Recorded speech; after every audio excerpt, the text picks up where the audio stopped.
ክብር ሁሉ ለስሙ ይሁን። እግዚአብሔር ከመጀመሪያም ጀምሮ ስባርከን ነበር። በአምልኮ ጊዜ ደግሞ እግዚአብሔር ጥሩ ጊዜ ሰጠን። ሰዓታችንም ስለሄደ በጣም በተቻለኝ መጠን ትንሽ ነገር ነው ለመናገር የሚሞክረው። ባለፈው ጀምረን የነበርነውን ሐሳብ ትንሽ ወደፊት ለመግፋት እንሞክራለን። እስቲ እግዚአብሔር እንዲያስተምረን አንገቶቻችን ዝቅ አድርገን እንጸልይ። አባት ሆይ ስለነበረን ጊዜ ክብር ሁሉ ላንተ ይሁን። በመካከላችን መገኘት ስላለ እግዚአብሔር ሆይ እያጽናናን ስለሆነ የተናገርከን ስለሆነ እንድናመልክህ ስለረዳን እግዚአብሔር አባት ሆይ ነጻነት ስለተሰማን በኢየሱስ ስም ስምህ ይባረክ። ክብር ሁሉ ላንተ ይሁን። አሁን ደግሞ እግዚአብሔር ሆይ በቃል በኩል ለልባችን እንድትናገር አንድ የምናተርፍ ነገር እንዲኖር እግዚአብሔር ሆይ ዛሬ በተለየ መንገድ ተረተን ደግሞም ይህን ቃል ይዘን ሄደን እያሰላሰልን በረከት የሚሆነንን ድምፅ እንድታሰማን ካለንበት ሁኔታ የሚያወጣውን የሚያበረታውን ጉልበት የሚሰጠንን እግዚአብሔር ሆይ ሕያው የሆነውን ቃል ለጆሮአችን እንድትናገር ለልባችን እንድትናገር እግዚአብሔር ሆይ በኢየሱስ ስም እንጸልያለን። ይህን የማይፈልጉ ሊቋቋምን የሚፈልጉ ክፉዎች ቢኖሩ በስም ስልጣን ተግዳሮታቸው የተከለከለ ይሁን። ስለሰማኸኝ አመሰግናለሁ። ቃልህን እንድናገር እርዳኝ በጌታችን በኢየሱስ ክርስቶስ ስም አሜን። ባለፈው ደቀ መዛሙርና ደቀ መዛሙርነት በሚለው ሐሳብ እያየን የነበርነው እውነተኛ የቤተ ክርስቲያን እድገት መለኪያዎች ሶስተኛውን ርዕስ እያየን የነበርነው ዲሳይፕል ኤንድ ዲሳይፕልሺፕ ልዩነታቸውን ትንሽ ለመግለጽ ሞክሬ ነበረ። ዲሳይፕል ምንለው ፎሎወር ኦፍ ጂሰስ ክራይስት who seeks to grow in faith and live according to his teaching. so ዲሳይፕል ስናወራ ስለ ፐርሰን እንደምናወራ ዲሳይፕልሺፕ ደግሞ ስናወራ is a process of learning, growing and becoming more like Christ through his teaching, mentorship and spiritual discipline. ስለ ፕሮሴሱ ስለ ongoing ደቀ መዛሙር ስለመሆኑ ሂደት እንደምናወራ ይሄንን አንስተን ነበረ።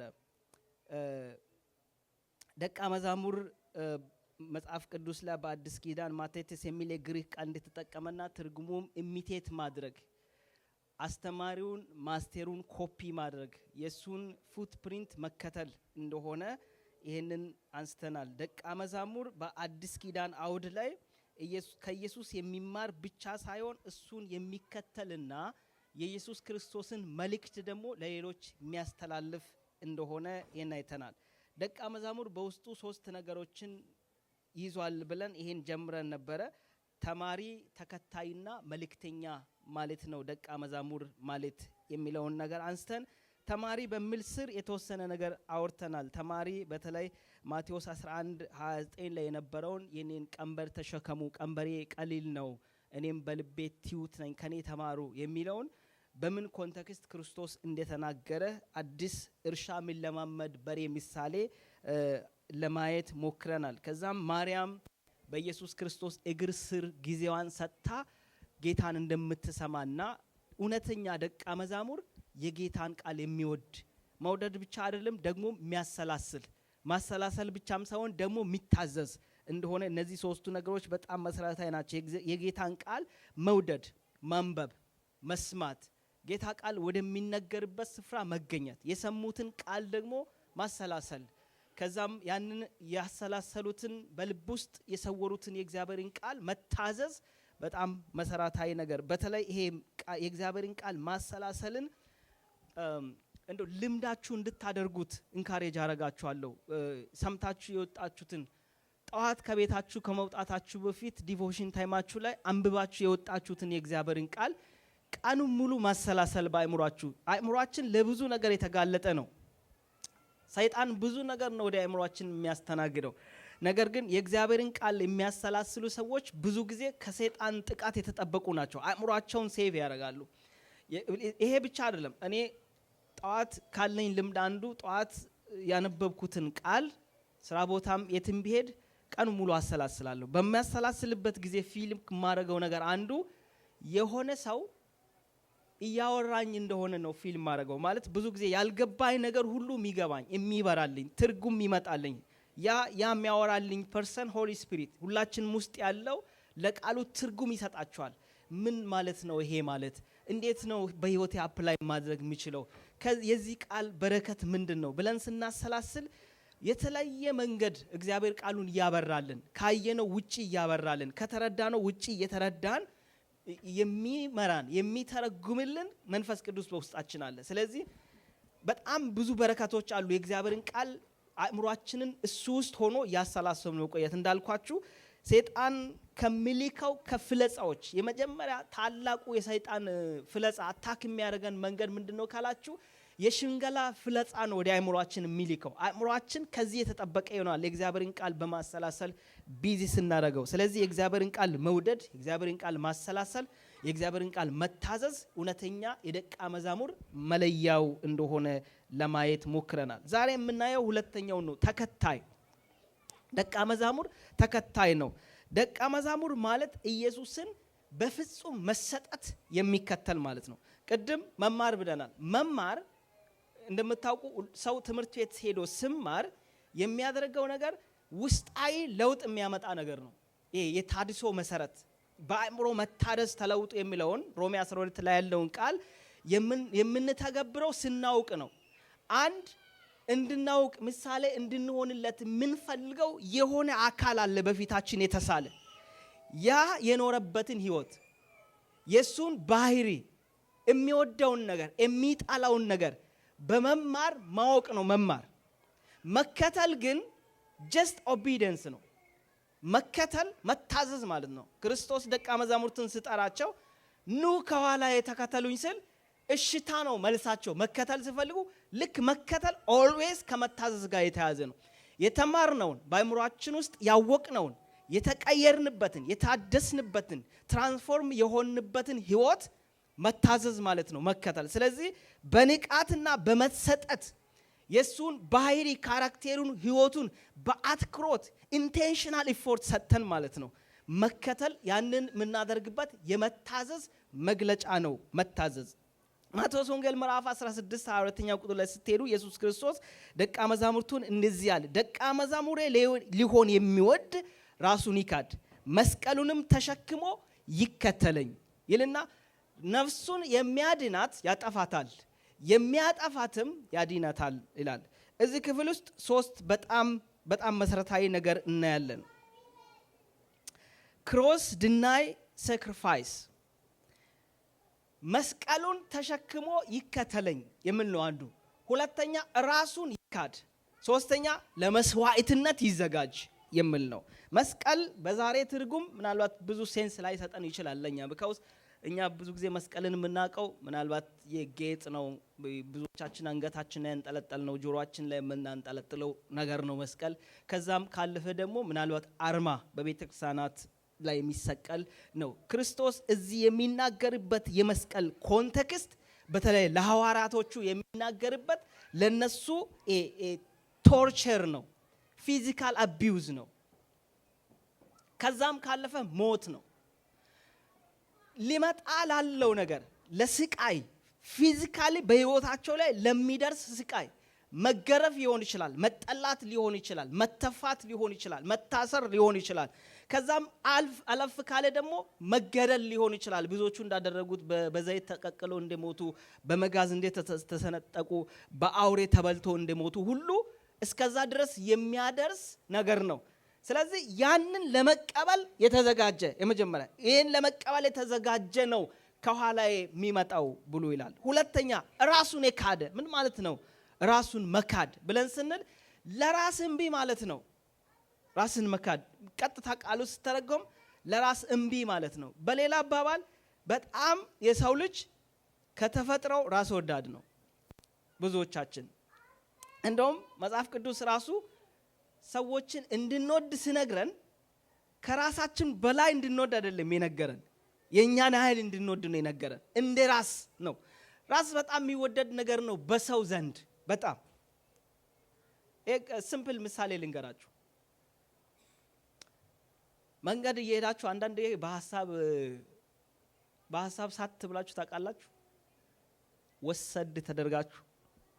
እኔ አንዳንዴ ስለሚገጥመኝ በሐሳብ ሳት ብላችሁ አንድ በጣም የምትወዱትን የምታከብሩትን ሰው እያያችሁ ሰላም ሳትሉ አለፋችሁ። ድንገት ሐሳባችሁ ላይ አይደለም ማለት ዘግታችሁ ለማለፍ ፈልጋችሁ አይደለም፣ ግን በቃ ዘግታችሁት አለፋችሁ ሳታስቡ ማለት። ካለፋችሁ በኋላ ትንሽ ቆይቶ ሄዳችሁ ሰላም ሳትሉ እንዳለፋችሁ ገባችሁ አወቃችሁ ማለት። ወይ እንተናም በቃ ሰላም ሳል ዛሬ ወይ ምን ይለኛል ብለን እንተዋለን ማለት ነው። በቃ እንደዛ ነው ብለን ምን ተው። ምናልባት በጣም ከዚህ በጣም ከከፋ በጣም ጥሩ ካደረግን ኤክስትራ ማይል ከሄድን ደውለን ቅድም እኮ በቃ እሱ ሬር ነው እንዲህ ሆኖ ነበር አላስተውስኩም ልንል እንችላለን። ግን ተቃራኒውን እንየው የሱን። እኛን እሱ ቢሆን በጣም የምንወደው የምናከብረው ሰው እያየን ጸጥ ብሎ ቢሄድ ወይ ምን ሆኖ ነው ብለን ብቻ እንተዋለን። እንዴት ብንቀኝ ነው ማለት እያየኝ። ምክንያቱም ጥፋቱ እኩል ነው። ለራስም እኔም ማረኩት እኩል ነው፣ እሱም ያደርገው እኩል ነው። እኔ ጋር ሲሆን ግን ቀለል ያለ ነው ጥፋቱ። ለራሴ ሲሆን እንደ ጥፋትም ላላየው እችላለሁ። ያንኑ ነገር ሌላ ሰውዬ እኔ ላይ ሲያደርገው ግን የከፋ ጥፋት ነው የሚሆነው። ስለዚህ ልክ በቃ ሌላ ትርጉም ይሰጠዋል። ኦሬዲ እኔ ራሴ ሳረጋው ለኔ ራሴን በቃ እንዲህ በደልኩ እንዴት አረጋለሁ ብዬ በዛ ላይ እንደሚቆጣው ልክ አልቆጣም። ራስ ማለት የምወደድ ነገር ነው። ለራስ እምቢ ማለት ነው ራስን መካድ የሚለው። አንዳንድ ጊዜ የእግዚአብሔር ሐሳብና የኛ ሐሳብ ግጭት ውስጥ የሚገባበት ጊዜ አለ። ይሄ ኖርማል ነው። በነገራችን ላይ ግጭት ውስጥ ስላችሁ እግዚአብሔር እንዲያደርግ የሚፈልገው ነገር እንዳለ አውቃለሁ፣ ግን ደግሞ እኔ ማድረግ የሚፈልገው ነገር አለ በዚህ ሰዓት ፎር ሳም ዲግሪ ከእግዚአብሔር ሐሳብ ጋር የሚጋጭ ሆኖ አገኘዋለሁ። እና የዛን ጊዜ ራስን መካድ ማለት እኔ የምፈልገው ይሄ ነው፣ የሚጠቅመኝም ይሄ ነው፣ በዚህ ሰዓት በሰዓቱ ለኔ ጥቅም የሚሰጠኝ ይሄን ባረገው ነው። ይሄን ባረገው ግን እግዚአብሔር ደስ አይለውም ይሄ። ስለዚህ የፈለጋችሁ ብትሉ ማናችንም ትንሽ ሐሳባችን እሱ ለመሆኑ ማይቀር ነው። ግን ደግሞ ይሄ እግዚአብሔር ሐሳብ ነው እዚህ ጋር ማጣው ነገር ቢኖርም ብሎ መምጣት ማለት ነው ራስን መካድ። just simple ሐሳቡ እንዲገባ ራሱን የካደ በቃ ጠቅላላ ነገሩን ከራስ ሐሳብ ውስጥ የወጣ። ስለዚህ ነው ገላትያ ምዕራፍ 2 ላይ እንደዚህ ይላል እግዚአብሔር ቃል ቁጥር 20 ላይ ሄዳችሁ ስታዩ እኔ ከክርስቶስ ጋር ተሰቅያለሁ ይላል ሐዋርያ ጳውሎስ ይልና ከዚህ በኋላ የሚኖረኝ ኑሮ እኔ አይደለም በኔ ውስጥ እሱ ይኖራል ማለት። እኔ ወሬት ተሰቅያለሁ፣ የኔ አልፏል። ከዚህ በኋላ የሚኖረኝ ህይወት ዘመኔ የኔ ሳይሆን የጌታ ነው። እሱ በኔ እንዲኖር አንደበቴን እሱ እንዲጠቀም፣ እግሬን፣ እጄን፣ ማንነቴን እሱ እንዲጠቀም፣ እሱ ለሚፈልገው ነገር ገንዘብ እንዲሆን እኖራለሁ ነው። ስለዚህ አለው እኔ አለው የኖርኩኝ ነው የተነፈስኩኝ ነው። ግን የኔ አልቆ የኔ አልፎ ያለኝ አሁን የተሰጠኝ ህይወት የጌታ ነው። ጌታ በኔ እንዲኖር የፈቀድኩበት ማንነት ነው። ፊዚካል ቦዲ ነው ያለው ለሱ የፈቀድኩበት ብለን የምንለው ማለት ነው ራስን መካድ። ስለዚህ ነፍስን የሚያገኛት ሰው ያጠፋታል፣ የሚያጠፋት ግን ያገኛታል ብሎ ስል በዘሩ ምሳሌ ስነግረን ቶሎ መሄድ አለብኝ። ሌላው በጣም የሚገርማችሁ ነገር to become Christian no cost at all, because ኢየሱስ ክርስቶስ behalf of us ከፍሏል። አሁን እዚህ የመጣን ሰዎች አለ ክርስቲያን ለመሆን ማለት ነው የጌታ ለመሆን ዳግም ለመወለድ ምንም አይነት ምን ከፍለው ነገር የለም። እንዲሁ በእምነት በጸጋ የኛን ፋንታ ክርስቶስ ከፍሎ ማለት ድነናል። 4 ነጥብ። ስለዚህ ክርስቶስ የከፈለበትን ዋጋ ማሳነስ የለ። አሁን በመጽደቅ ነው በመቀደስ ነው ህይወት ለመዳን ያደረግነው ነገር ምንም አንከፍልም። ነገር ግን if you want to become disciple ደቀ መዛሙር ለመሆን ስንሆን ግን ኮስት የሚያደርግ ብዙ ነገር አለ። ደቀ መዛሙር ለመሆን ነፃ አይደለም። የዳነው በነፃ ነው። የክርስቶስ ተከታይ ለመሆን ግን የምንከፍለው ነገር አንደኛው ራስን መካድ ነው። እኔ ላይ ሲሆን የሚከብድ ለኔስ በኔ አንግል ሳየው ትክክል ሆኖ በሌላ ሰው አንግል ሲሆን ትክክል የማይሆነውን ጉዳይ መቶ የኔና የእግዚአብሔር ሐሳብ በሚጋጭብኝ ጊዜ ጥቅሙም ቢሆን ክብሩም ቢሆን ምንም ነገርም ቢሆን ትቼ የእግዚአብሔርን ሐሳብ መምረጥን ያስከፍላል። ደቀ መዛሙር መሆን ምድር ላይ ማገኛቸው ማንኛውም በረከቶች ከእግዚአብሔር ሐሳብ ጋር የሚጋጩ ከሆነ እንዲተው ይጠይቃል። ራሴን እንድኪድ ይጠይቃል። ደቀ መዛሙር መሆን ይሄ አካላቴ በምድር ላይ የሚኖረው አካላቴ እጄ፣ እግሬ፣ አፌ፣ አይኔ የሚመላለሰው በሙሉ እግዚአብሔር እንዲጠቀመው የተሰጠ ማንነት ነው ማለትን ይፈልጋል። ለራሴ የሚሮጥ አይደለም። የኔ አልፏል ከዚህ በኋላ የሚኖረው የሱ ነው። ይሄ ዋጋ ያስከፍላል። አሁን እኔ እንደሰበኩላችሁ ቀላል ነገር አይደለም። ህይወት ላይ ስንመጣ ዋጋ የሚያስከፍል ነገር ነው። ደቀ መዛሙር መሆን ዋጋ ያስከፍል። እግዚአብሔር ከዘላለም ሞት አስመልጦን ወደ መንግስቱ ገብተን መንግስቱ ውስጥ ዝም ብለን እንድንኖር አይደለም የእግዚአብሔር ሐሳብ። ደቀ መዛሙር መሆን ሰማይ ያደርሳል እያልኳችሁ አይደለም። ደቀ መዛሙር መሆን all about to get your purpose በእግዚአብሔር መንግስት ውስጥ ስለሚኖረው ዓላማህ ጋር ስለመገናኘት መጥቶ ከማሄድ ያለፈ ጠለቅ ያለ ነገር ለምን እግዚአብሔር አንተን ሰራ? ለምንድነው እኔ በተለይ በዚህ ዘመን በተለይ በዚህ ምድር ደግሞ እዚህ ጋር ለምን እግዚአብሔር እንድትኖር ፈለገ? ምንድነው የእግዚአብሔር ሐሳብ? ካንተ እግዚአብሔር ምን እየጠየቀ ነው የሚል ከዛች ከዘላለማዊ ቅድ ጋር ስለመገናኘት ነው ስለ ደቀ መዛሙርነት የምናወራው። በዳንነት አልፎ ስለመጣ በጣም በርካታ ሰዎች በቤተ ክርስቲያን ውስጥ እየኖሩ ከዚህ ከዘላለማዊ ሐሳብ ጋር ሳይገናኙ ነው የሚኖሩት። እግዚአብሔር ስቲል እየጠበቀ ማለት ነው ከዚህ ጉዳይ ጋር ሊያገናኝ የተፈጠረበት ዓላማ ጋር ሊያገናኝ ፍሬ እንዲያፈራ ደግሞም ለአክሊል እንዲዘጋጅ የእግዚአብሔር ሐሳብ ነው። ሁኔታ እያመቻቸ ድምጽ እየላከ እያበረታታ እግዚአብሔር ሲጠብቅ ስቲል ከዚህ ጋር ሳንገናኝ የምንኖርበት ጊዜ ብዙ ነው። አንዳንድ ሐሳቦችን እየዘለልኩ መሄድ አለብኝ። የኢየሱስ ክርስቶስን ባህሪ መልበስ ነው ደቀ መዛሙር መሆን። ክርስቶስን መምሰል ማለት ነው። የደቀ መዛሙር የመጨረሻ ግቡ ምንድነው ካላችሁ እፊታችን ላይ የተሳለውን ክርስቶስን መምሰል ነው። በመስቀል ላይ የተንጠለጠለ ስለኛ ዋጋ የከፈለውን ያንን ፐርሰን መምሰል ነው የደቀ መዛሙር የመጨረሻ ግብ። ክራይስት ላይክነስ የተጠራ ነው ድነን ብቻ እንድንቆር ቸርች ውስጥ ወተን እንድንመላለስ አስራት ከፋዮች ሆነን እንድንኖር ብቻ ሳይሆን የኢየሱስ ክርስቶስን ወደ መምሰል ከቀን ወደ ቀን እንድናድግ በሕይወታችን ውስጥ ፍሬ እያፈራን እንድንሄድ ነው። ኢየሱስ በባህሪው ትሁት ነው። በባህሪው ርኅሩህ ነው። በባህሪው ፍቅር ነው። በባህሪው ቸር ነው። ያ በክርስቶስ ልብ ውስጥ ያለው ሐሳብ እኛ ውስጥ እንዲኖር ደግሞ እግዚአብሔር ቃል ያዛል። ፍጹም ንጹህና ጻድቅ የሆነው የሕያው እግዚአብሔር ምሳሌ ፍጹም ምሳሌ ሆኖ በምድር በኔ መልክ ያንን የእግዚአብሔርን ሐሳብ የተረከው ክርስቶስ በልቡ እጅግ ትሁት ነው። መጽሐፍ ቅዱስ ሲናገር ፊልጵስዩስ ምዕራፍ 2 ላይ ከቁጥር 5 ሄዳችሁ ስታዩ ምን ያህል ክርስቶስ ዝቅ እንዳለ የትህትናውን ጥግ ያሳየናል። ማለት ክርስቶስ ከሰማይ የወረደበት ዓላማ ሰዎችን ከምድር ማንሳት ነው፣ ከውድቀት ማዳን ነው።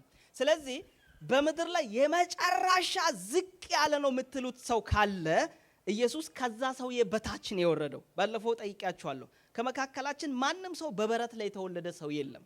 የኢየሱስ ትህትናውን ለማሳየት የተዋው እኛ ብዙ ጊዜ የምናወራው አምላካዊ ክብሩን ተወ ነው።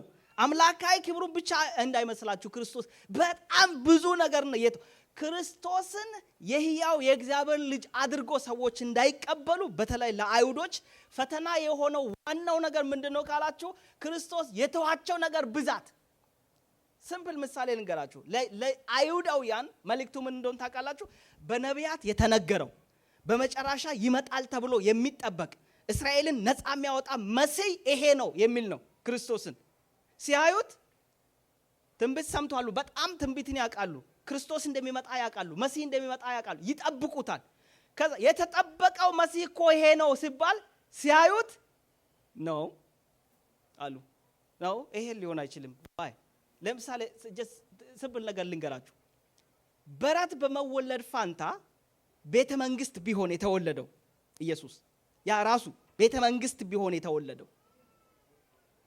ከዛስ በማርያምና ዮሴፍ በጣም ደሃ በሆኑ ቤተሰቦች ከመወለድ ፋንታ ሮያል ፋሚሊ በነገስታት ቤት ቢሆን የተወለደው። ይሄ ብቻ አይደለም። ስታየው ኢየሱስ ፊዚካሊ በአካል ስታዩት ማንም ሰው እንደ ሰው የሚቆጥረው መልክ የለውም። በዛ ፋንታ ፈርጠም ያለ ቁመት ያለው ደም ግባት ወዝ ያለው በሰው አይን የሚገባ ሆኖ የጠበቃችሁት መሲህ እኮ ይሄ ነው ብሏቸው በኔ እምነት እርግጠኛ ነኝ ነው አይሉም።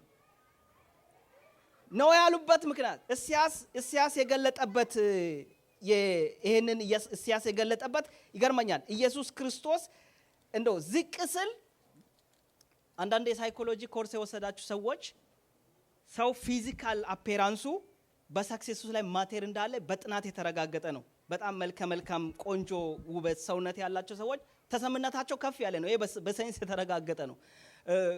ከዛ ያነሱ ሰዎች ደግሞ የራሳቸው አንድ አድቫንቴጅ ቢኖራቸውም ግን መሰማት፣ መደመጥ፣ ተቀባይነት የማግኘት ለሆነ ነገር እንትና ቢሆን ብሎ ማሰብ ይሄ በሳይንስ በጣም እንትን ነው የተረጋገጠ ነገር ነው። ኢሳይያስ ነግረን እንደዚህ ይላል 53ኛው ምዕራፍ ላይ ቁጥር 3 የተናቀ ከሰውም የተጠላ ከፍ ብሎ ባየነውም ጊዜ እንድንወደው ዘንድ ደም ግባት የለውም። ሲፈጠር የተዋቸው ነገሮችን አስቡ። እንደ ማንኛውም ሰው ያለው አይነት መልክ ይዞ መምጣት ይችል ነበር። ነገር ግን ባየነው ጊዜ እንድንወደው ወይ ደስ ስል ማንኛው ህፃን እንኳን ስታዩ ይባላል ወይ ሲያምር ይባላል።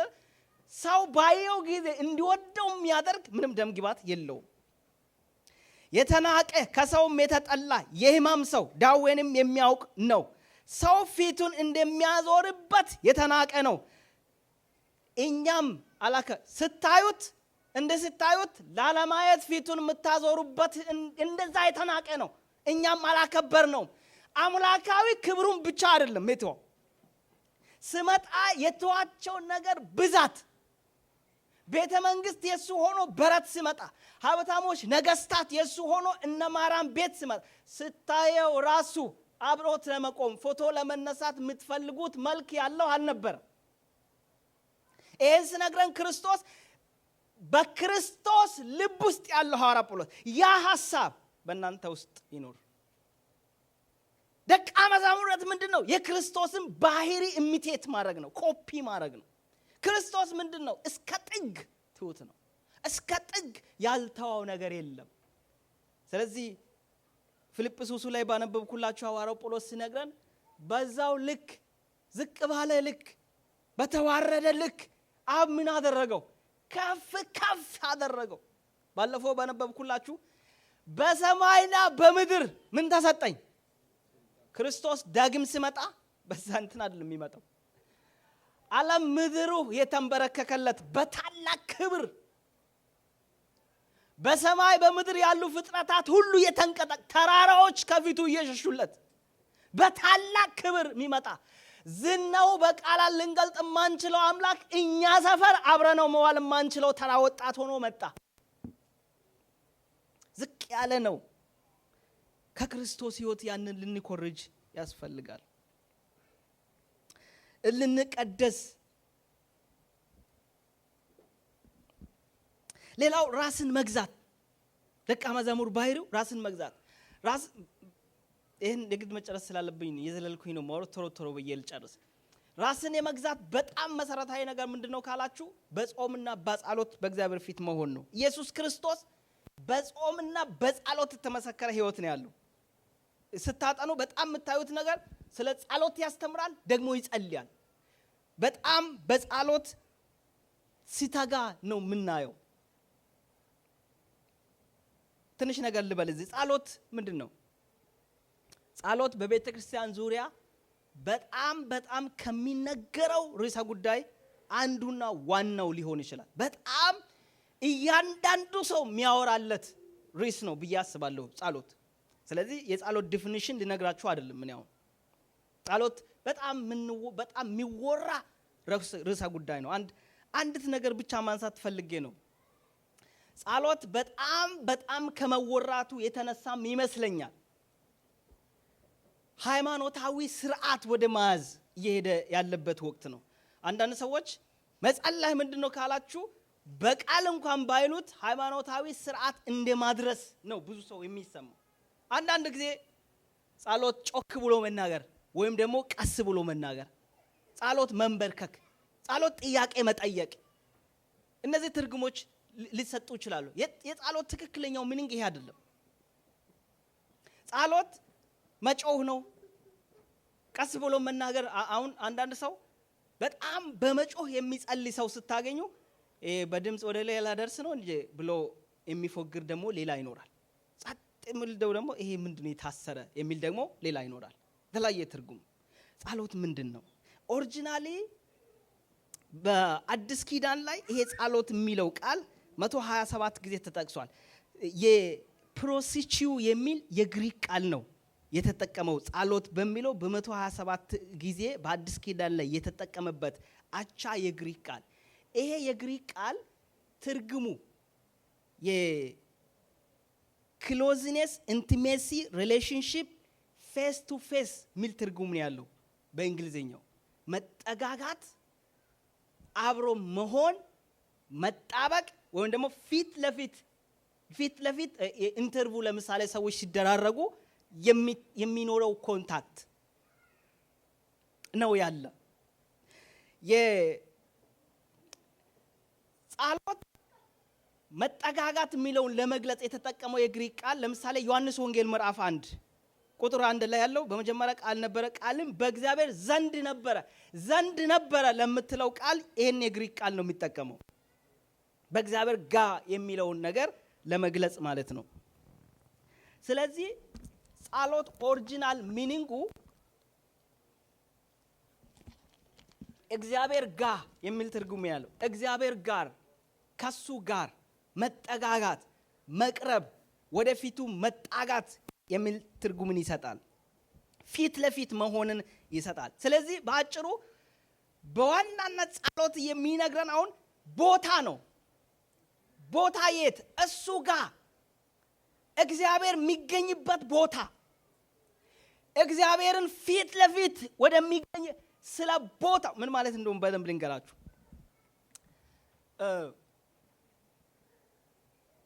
ወደዚህ ቸርች ስትመጡ ጠዋት ሰዎች ወደዚህ ቸርች ተነስቶ ሲመጡ ቸርች ከመጡ በኋላ የሚያደርጉ ጉዳይ አለ። ከሚደረገው ጉዳይ አንዱ ጸሎት አለ፣ ዝማሬ አለ፣ ቃል አለ፣ ስጦታ የሚሰበሰብበት ጊዜ አለ፣ የተለያየ ነገር አለ። ቸርች ሲመጣ አንድ ሰው እነ ከመጣ በኋላ የሚያደርጋቸው ነገሮች ናቸው እነኚህ። አንድ ጉዳይ ኖሯቸው የአንድ ባለስልጣን ኦፊስ ብትሄዱ ደርጁን ሄዳችሁ ስታንኳኩ ይከፈትላችኋል። ወደ ግቡ ተብላችሁ ወደ ውስጥ ስትገቡ እስከዚህ ድረስ ስላለው ነገር ነው የማወራው። ከገባችሁ በኋላ ስለምታወሩት ጉዳይ አይደለም። ጥያቄ መጠየቅ፣ መጸለይ፣ መዋጋት፣ ምስጋና ማቅረብ ከገባን በኋላ የምናደርገው ነገር ነው ኦፊሱ ላይ። አሁን ማወራው ግን ስለ ኦፊሱን ስለ መግባት ነው ማወራው። መጸለይ ልክ አንድ ባለስልጣን ቤት ሄዳችሁ ቢሮውን አንኳኩታችሁ ግቡ ሲባል እንደምትገቡ ወደ እግዚአብሔር መገኛ መግባት ማለት ነው። የቃሉ ኦሪጂናል ትርጉሙ ነው። እግዚአብሔር ወደሚገኝበት ቦታ መግባት ማለት ነው። ከገባችሁ በኋላ ከባህሪው፣ በነገራችን ላይ እግዚአብሔር ከባህሪው ሰዎች ጥያቄም ይሁን ምን ተሸክመው ሄዱ የእግዚአብሔርን ፊት ካዩ በኋላ የመጠየቅ ጊዜ አይኖራቸውም። እውነት ስንጣጋ እግዚአብሔር ጋር ከሆነ ተጣጋን፣ እሱ ጋር ከደረስን፣ መገኛው ጋር ከደረስን፣ ከእግዚአብሔር ጋር ከተጣጋጋን ብንችል ብንሰማ ነው እንጂ አንጠይቅም። ለምን? አሁን ሰዓት የለኝም። አንድ ገጠመኝ ልነግራችሁ ነበረ፣ እሱን ልለፍ። እግዚአብሔርን ማየት መልስ ነው። እግዚአብሔርን ማየት፣ እግዚአብሔርን ስታየው ሳታውቀው ጥያቄ ተመልሷል። አንድ ሰውዬ አሉ ተባለና ሰውየው የመሬት ካርታ ችግር አለበት የቤቱ ካልተው አልተረጋገጠ። እዚህ ሁነኛ ባለስልጣን ባገኝ ለዘመናት ሲሰቃይ ይኖርና ትክክለኛ ይሄ መልስ ሊሰጥ የሚችል ባለስልጣን አገኘ የሰውዬ። ስለዚህ በሰው ተነገረና ኦፊሱ ሄደ እና አንኳኩቶ ገባ። ስገባ እንትና ባለስልጣኑ ቆማልና እንትና ነህ? ስላንተ ሰምቻለሁ ይለዋል። ስላንተ ሰምቻለሁ፣ ላንተ የምስራች አለኝ ዛሬ አለው። ጥያቄ ልጠይቅ ነው። የመሬት ካርታ ችግር ነው ያለው። እኔ ጥያቄ አለኝ፣ ጥያቄ ኖሮኝ ነው የመጣሁት፣ ላገኝ ነው የመጣሁት ብሎ አለው ማለት ነው። ከዛ እኔ ኦኬ ትነግረኛለህ ይልና የሆነ ከተማ የዛ ከተማ ከንቲባ የሚሆን ሰው እየፈለግን ነበረ እና አካባቢ ያሉ ሰዎች ጥቆማ የሰጡኝ አንተን ነው ይለዋል ሰውየው። የዛ ከተማ ከንቲባ እንድትሆን ጥሩ አጋጣሚ ነው፣ በዚህ ጉዳይ እናወራ እስቲ ያንተን ጥያቄ ስለው ጥያቄን ትቼዋለሁ አለ። ምክንያቱም የመሬት ካርታ ሊጠይቅ የሄደ ሰውዬ የከተማው አስተዳደር ሊያደርገው ሲባል ልክ እግዚአብሔር ፊት ስትገቡ በዚህ አስቡ። እግዚአብሔር ፊት ስትገቡ እኛ የያዘን የሄድነው ጥያቄ እግዚአብሔር ፊት ላይ መልሶ አለ። ታውቃለህ ሰውዬው የሚፈልገው አንተን አስተዳደር ሊያደርግ ነው ስል ጥያቄን ትቼዋለሁ እንዳለ ሳታውቁት ጥያቄያችሁን ትቱታል። እግዚአብሔር ጋር ስትሄዱ አትጠይቁም። ተረስትሚ አይጠየቅም። እግዚአብሔር ገና ካያችሁት ፊቱ መልስ ነው። የፈለጋችሁትን ነገር ተሸክማችሁ ሂዱ። እግዚአብሔርን ስታዩት እግዚአብሔር መልስ ነው። ስለዚህ ጸሎት እግዚአብሔር ጋር መሆን ማለት ነው። ቦታው ነው። ቦታው ያ ቦታ ምንድን ነው? የመጀመሪያ ያ ቦታ ፊቱን የምናይበት ነው። ዋው ኢየሱስ ያድናል። ጸሎት ምንድነው ካላችሁኝ፣ ጸሎት የእግዚአብሔርን ፊት የምናይበት ቦታ። ከዛ ፊት አይተህ አትጠይቅም። ተረስትሚ ፊት የእግዚአብሔርን ፊት አይተህ አትጠይቅም። ሸክም አይኖርህም። በቃ እንጆ ነው የምታደርገው። ቦታው ራሱ ሪላክስ ያስደርጋል። ለምን መሰል? እኔ እንዴት አድርጌ ልንገራችሁ ይሄን ነገር? እኔ በገባኝ ልክ ብነግራችሁ እግዚአብሔርን ፊት አይቶ ሰው ጥያቄ አይጠይቅም። ጸሎት ፊቱ ጋር መሄድ ነው። ያ ሰሪው መኪና አላችሁ አይደል ብላችሁ መኪናችሁን እየነዳችሁ እድሜው ሲሄድ መኪና ብዙ እንትን ይፈልጋል። ዝም ብዬ እኔ የሙያዊ ሳይሆን የግል ልንገራችሁ። ብሎኖቹ ይላላሉ። አንዳንዴ ዘይት ነገር ማንጠባጠብ ይጀምር ይችላል ምናምን ብዙ ችግር ይኖረዋልና ብድግ አድርጋችሁ ወደ ሰራበት ካምፓኒ ይዛችሁ ስትሄዱ መኪናውን ይወስዱትና ቼክ ያደርጋሉ። ከዛ ማሽን አላችሁ ችግር ያለበት ያሳያችኋል። 1-2 ቀን ቀጠሮ ይሰጧችሁና ኤቭሪቲንግ ፊክስ አድርጎ እንደነበረ ይሰጧችኋል። ለምን? እነሱ ናቸው የሚያውቁት፣ የገጣጠሙት እነሱ ናቸው መጀመሪያው ነው። እግዚአብሔር ሰሪያችን ነው። የሰራን እሱ ነው። እሱ ጋር ስንሄድ እንታደሳለን፣ እንደገና አዲስ እንሆናለን።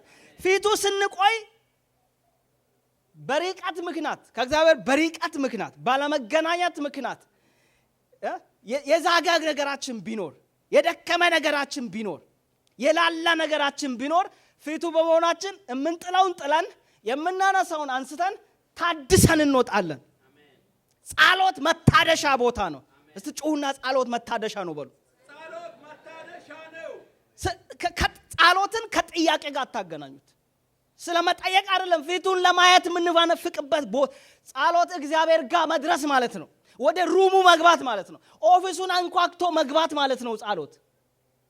እሱ ምን አይነት ቦታ እንደሆነ ታውቃላችሁ? ካራክተራችንን ማስተካከያ ቦታ ነው። ሪል ደቀ መዛሙር የመሆኑ መሰረታዊ ቦታ ከኛ ውስጥ እሱ ነው የሚያውቀው። አሁን እኔ ፊቱ ሲሄድ የሰራኝ እሱ አይደለ? እሱ ሲሰራ ያልነበረ ነገር የመጣ ከየትም ሲወድቅ ስንከባለል ብድግ አድርጌ ያስኩት ተጨማሪ ነገር ምን እንደሆነ እሱ ያውቃል። የጎደለብኝን እሱ ያውቃል። ስለዚህ ተጨማሪውን አስወግዶ የጎደለኝን ሞልቶ አድሶኝ የሚለቅበት ቦታ ማለት ነው። ወደ እግዚአብሔር ፊት ስትቀርቡ በዚህ ጸሎት መታደሻ ቦታ፣ ጸሎት መሰሪያ ቦታ፣ ጸሎት መቀየሪያ ቦታ፣ ጸሎት ፊቱን ማያ ቦታ ነው። ፊቱን ስታዩ ሳታውቁ እየተቀየራችሁ፣ ሳናቅ እየታደስን፣ ሳናቅ ሐሴት እያደረግን፣ ሳናቅ ወደ ሆነ እድገት እየሄድን ምን ዴይሊ እግዚአብሔር ሊያየን ይፈልጋል። ዴይሊ እግዚአብሔር ሊያሰማራን የሚፈልገው ጉዳይ አለ። ዴይሊ እግዚአብሔር ሊሰጠን የሚፈልገው ነገር አለ። ስለዚህ ጠዋት ስትነሱ ልክ ብድግ ብላችሁ ልብሳችሁን ቀይራችሁ ፊታችሁን ታጥባችሁ መኪና ውስጥ እብስ ከማለታችሁ በፊት እግዚአብሔር ሊያያችሁ ይፈልጋል። ከመውጣታችሁ በፊት እንዴት አድርክ? እኔ ዳና አድር ያለው ኖርማል በሰው ቋንቋ ማለት ነው። እኔ ዳና አድር ያለው ወደ እስራኤል ሊሄድ ነው ብለን ፊቱን ያታርገን ልጄ ብሎ አባት ሲሞ በሰላም ሂድ ብሎ እንደሚያሰማራ ሁሉ እግዚአብሔር አምላክ በሰማያት ያለ ሁሉን የሚችል እቅፍ አድርጎ ሲሞን በሰላም ዋል ብሎ በሰው ቋንቋ ማለት ነው ላሰናብተን ጠዋት ከመውጣታችሁ በፊት የምትገናኙበት ቦታ ሩማችሁ ላይ ይጠብቃችኋል። እስቲ ጩሁና አሜን በሉ። ጸሎት ፊቱን የምናይበት ነው። ፊቱን ስታዩ ጥያቄያችሁን ትረሳላችሁ። ለካርታ ሄዶ የከተማ ከንቲባ ሆኖ እንደመጣ ሰው ማለት ነው።